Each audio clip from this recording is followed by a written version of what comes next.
ETV ప్లస్లో ప్రసారమయ్యే comedy shows ద్వారా ఎంతోమంది కొత్త టాలెంటెడ్ కంటెస్టెంట్స్ ఇండస్ట్రీకి పరిచయం అయ్యారు. జబర్దస్త్ పటాస్ షో చాలామంది జీవితాలను మార్చేసింది అనుకోవడంలో ఎలాంటి సందేహం లేదు. అలాగే ఈటీవీ ప్లస్ పటాస్ షోతో బాగా ఫేమస్ అయిన అమ్మాయి ఫైమా. అందుకే అందరూ పటాస్ ఫైమా అంటారు. అక్కడ తన కామెడీతో ఎంతోమందిని నవ్వించి బుల్లెట్ భాస్కర్ టీంలో జబర్దస్త్లోకి ఎంట్రీ ఇచ్చి చాలా ఫేమస్ అయింది ఫైమా.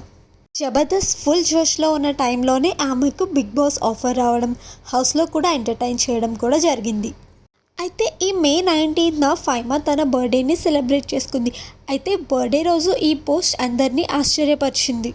ఫైమా చేతికి ఒక అతను రింగ్ తొడుగుతూ కొన్ని ఫొటోస్ని పోస్ట్ చేస్తూ happy birthday my love, 5 years ఎలా గడిచిందో తెలియదు, నా జీవితం మొత్తం నీతో స్పెండ్ చేయాలని ఉంది, I love you for ever కన్నా అంటూ పోస్ట్ చేశారు. ఆ పోస్ట్ చూసిన నెటిజన్లు మాత్రం ఫైమాని ఒక రేంజ్లో తిట్టిపోస్తున్నారు. ఇతను 5 years అంటున్నాడు, నువ్వేమో ప్రవీణ్తో లవ్ పెళ్ళి అన్నో, ఇంతకాలం ఇదంతా నాటకమా, ప్రవీణ్ని బక్రా చేసావా, షో కోసమే ప్రవీణ్ని వ్యూస్ చేసుకున్నావా అంటూ రకరకాలుగా కమెంట్స్ పెడుతున్నారు. ఆ పోస్టులు చేసిన అబ్బాయి పేరు కూడా ప్రవీణ్ అవ్వడం ఇక్కడ విశేషం. త్వరలోనే వీళ్ళిద్దరూ పెళ్లి చేసుకోబోతున్నట్లుగా తెలుస్తుంది. మరి ఇందులో నిజమేంతో తెలియాలంటే ఫైమా అఫీషియల్గా అనౌన్స్ చేసేంత వరకు వెయిట్ చేయాల్సిందే.